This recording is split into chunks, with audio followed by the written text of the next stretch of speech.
폭스바겐이 어떻게 탄생했고 앞으로 어떻게 흘러갈 것인가에 대해서는 조금 알아볼 필요가 있을 것 같아요.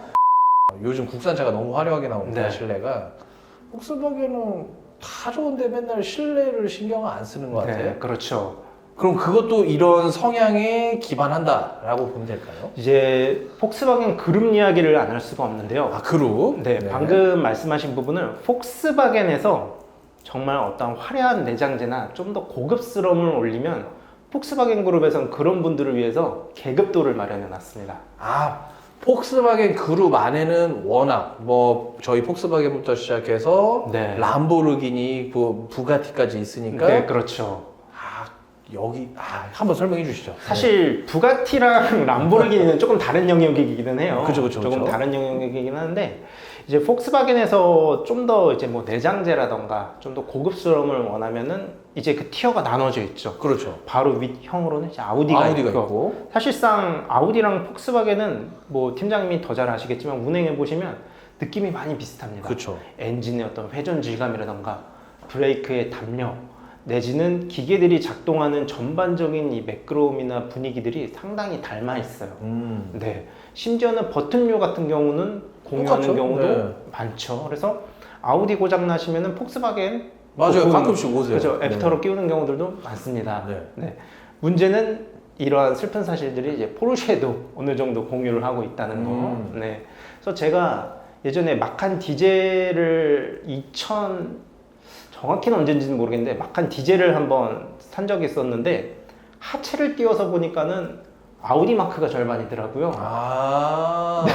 제가 그거 보고 좀 충격받았던 기억이 있는데. 그러니까 사실상 껍데기는 마칸인데 그렇죠. 이 안에 이 사람으로 치면 장기들이 그렇죠. 전부 다 다 이제 아우디 폭스바겐인 거예요. 거죠. 폭스바겐. 폭스바겐, 아우디 그룹인 거죠. 근데 사실 이거는 뭐 뭐라 할 수 없는 게 그렇죠. 포르쉐랑 폭스바겐은 이제 형제 기업이기도 하고 네. 또 플랫폼의 공유화. 제가 네. 너무 싼 말이에요. 네. 내지는 이제 효율적인 네. 이제 고객들에게 합리적인 가격에 차량을 판매하기 위한 좀 나름의 좀 전략이라고 보시면 좋을 것 같습니다. 그럼 여기서 조금 바꿔서 얘기하면 자 마칸이 보통 1억이 넘잖아요. 그렇죠. 지금은 1억 훌쩍 넘어가죠. 그렇죠. 근데 마칸 안에 아우디라든지 폭스바겐 부품이 들어가 있었는데 그걸 또 반대로 생각하면은 폭스바겐 타시는 분들은 사실상 뭐 이 외관만 폭스바겐인 거고 마칸하고 비슷한 감성을 타고 있다. 좀 오버해서 이렇게 이해해도 될까요? 지금 포르쉐 매니아들한테 돌 맞을 것 같은데요. 어차피 포르쉐 분들은 안 보실 거예요.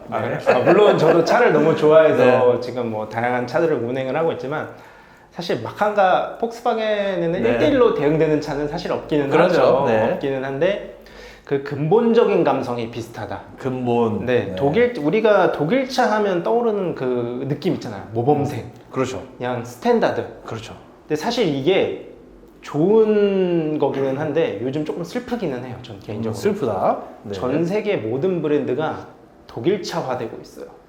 아, 그러니까 독일 브랜드들뿐만 아니고 뭐 영국차라든지 그렇죠. 국산차도 다 독일화가 됩니다. 영국차뿐만 아니라 국산차들도 전부 다 독일차스러워지고 있어요. 사실 독일차스럽다. 독일차스럽다는 게 어떤 거냐? 그냥 아까도 말씀드렸지만 그냥 정석, 단단한 승차감과 그냥 탄탄한 기본기, 네.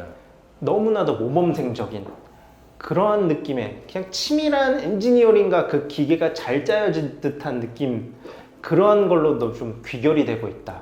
사실 옛날에는 각 국가마다 브랜드마다 좀 특성들이 있었거든요. 근데 그렇죠.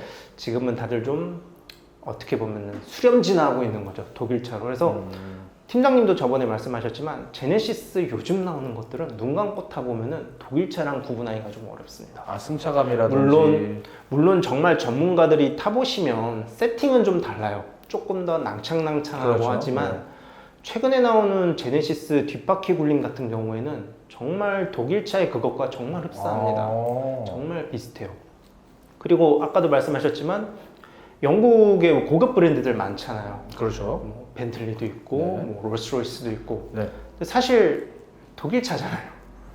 그렇죠. 독일차잖아요. 벤틀리도 폭스바겐 그룹 안에 있고. 네, 저희 회사죠. 그렇죠. 네. 롤스로이스는 그 크반트 가문, 그 BMW 그룹 그렇죠. 소속이란 말이에요. 그러니까 엔진이나 샤시를 전부 다 그 기술력을 독일 브랜드에서 받아오고 있기 때문에 사실상 그 안을 구성하는 어떠한 디자인이나 감성적인 부분만 좀 더 고급스럽고 그 국가의 어떠한 문화를 반영했다 이렇게 볼 수 있지만 실질적인 그 아까 말씀하신 골격과 뼈대 이런 장기는 전부 다 사실 독일의 그것이다 라고 보시면 될 것 같아요. 네. 지금 이 내연기관이 주가 되어 있는 시장에서 이제 폭스바겐이 사실상 자동차 그룹 중에서는 그룹사들 중에서는 가장 크죠. 가장 큰 회사잖아요. 그렇죠. 그래서 이쪽이 이 공룡 기업이 언제쯤 전동화로 완전히 움직일지 거기에 대해서 예측이 가능하실까요?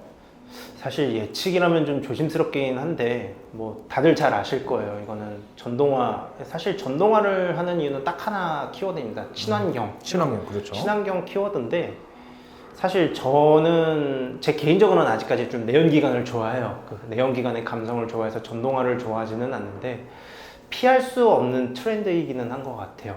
이제는 차량이 하나의 가전제품화되고 사실 옛날에는 자동차가 기어가 맞물리는 진짜 그런 기계덩어리라고 그렇죠. 했으면 사실 지금의 자동차는 하나의 거대한 스마트폰입니다. 스마트폰처럼 모든 게 전동화되고 터치와 인포테인먼트 시스템을 통해서 전자장비로 차량을 제어하는 시대가 왔거든요. 그러다 보니까 이거는 시대의 숙명이다. 피해갈 수는 없다. 계속해서 변할 거고 그 변화의 흐름이 저는 폭스바겐도 느껴져요. 사실 폭스바겐뿐만 아니라 이제는 뭐 롤스로이스조차도 사실 롤스로이스 CEO가 3년 전만 해도 우리 전기차 안 만든다고 인터뷰했었어요. 우리는 전기차를 만들지 않고 어떻게 하면 내부에 들어갈 재떨이를 고급스럽게 만들지 고민하겠습니다 라고 이야기했는데 우리 얼마 전에 스펙터 나왔잖아요. 롤스로이스의 풀 일렉트릭이 나왔다고요. 그런 거 보면은 피해갈 수 없다. 근데 이제 폭스바겐 같은 경우는 사실 롤스로이스랑은 아예 비교를 할 수가 없고 포지션 자체가 대중 브랜드 거기서도 이제 메스티지를 담당하고 있는 브랜드다 보니까 전기차에 많은 부분 좀 투자를 하고 좀 좋은 제품들을 뽑아내야 될 거예요. 지금 폭스바겐의 전기차 브랜드가 아이디인가 그렇죠? 네 맞습니다. 아이디인데 지금 아이디 이름으로 여러 가지 뭐 파이크스이라던가 이런 레이스 대회에도 참가하는 걸로 그렇죠. 알고 있어요. 맞습니다. 전기차에 이게 사실 기술력 밭이거든요. 맞죠. 네. 기술력 밭인데 전기차의 가장 큰 단점이 저는 생각했을 때 보통 사람들이 이렇게 얘기해요. 감성이 없다. 그쵸. 감성의 결여.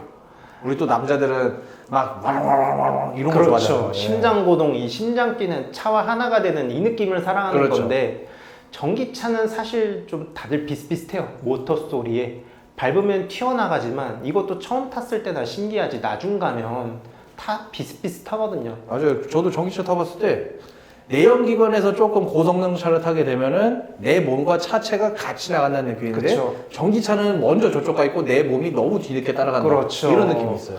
그런 느낌이 있고 또 사실 이 감성이라는 게 승차감이라는 게 아직까지는 조금 미성숙한 부분들이 많긴 합니다. 근데 이런 거는 기술이 계속해서 발전하면은 언젠가는 내연기관이 자연스럽게 전부 다 전동화되는 쪽으로 갈 거라고 저는 생각을 네. 해요.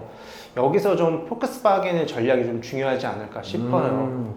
사실 내연기관의 전통 강자였었거든요. 폭스바겐은 아까도 말씀드렸지만 그 기본기, 세팅 이런 노하우가 정말로 잘 녹아져 있는 건데 전기차에 대한 노하우는 독일 차들도 지금 이제 막 쌓아가고 있는 단계예요. 사실 전기차에 대한 노하우는 테슬라가 가장 좋을 수도 있습니다. 그렇죠. 그런데 제가 독일 전기차를 타보면서 사실 전기차라는 게 타보시면 아시겠지만 다들 좀 비슷비슷해요. 맞아요. 정말 비슷비슷한데 그 와중에서도 차이를 만들어내고 그 와중에서도 소비자의 구매욕을 끌어당기는 감성을 만드는 게 브랜드의 역량이라고 생각을 하거든요. 근데 폭스바겐은 충분히 그 어떠한 브랜드의 감성을 이끌어낼 수 있는 역량이 있다.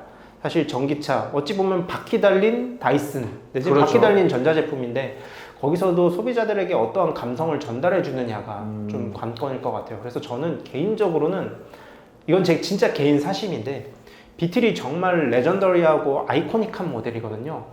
비틀이 완전 풀 일렉트릭으로 한번 재출시했으면 좋겠어요. 아마 그런 점은 논의가 되고 있을 것 같아요. 네, 내부에서도. 비틀이 네.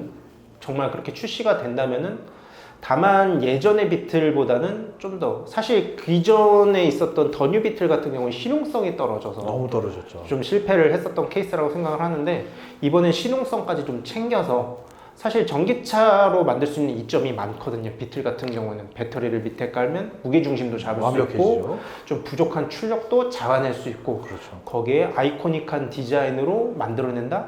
저는 다시금 진짜 리틀 911의 타이틀을 가져올 수도 있지 않을까 이렇게 생각을 하고 있습니다. 근데 좀 어불성설인 게 리틀 911이란 말이 조금 웃기기는 해요. 왜냐면 911 카레라가 비틀에서 나온 차거든요. 그렇죠. 초대 카레라의 전신이 포르쉐 356입니다. 356이라는 차인데 이 356이 사실 비틀의 R 버전이에요.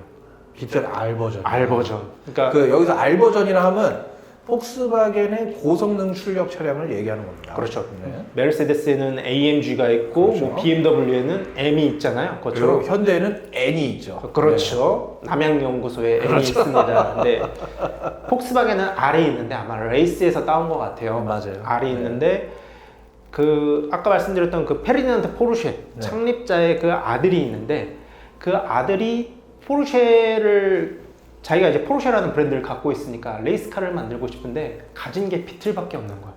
그래서 비틀의 샤시와 엔진을 베이스로 고성능 튜닝을 한 게 포르쉐 356이고 아. 요 포르쉐 356이 비틀의 R 버전이다. 지금으로 따지면.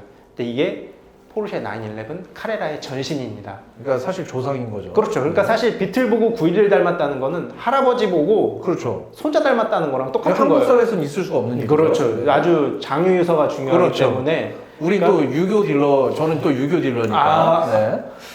요즘은 자유로운 시대이기 때문에 PC 중요시 여기셔야 됩니다. 아, 알겠습니다. 네, 중요시 이런 큰일 날 수 있는 발언이기 때문에 이런 공적인 자리에서는 그럼 속으로만 네. 생각하시고 알겠습니다. 각설하고. 그래서 개인적으로는 저는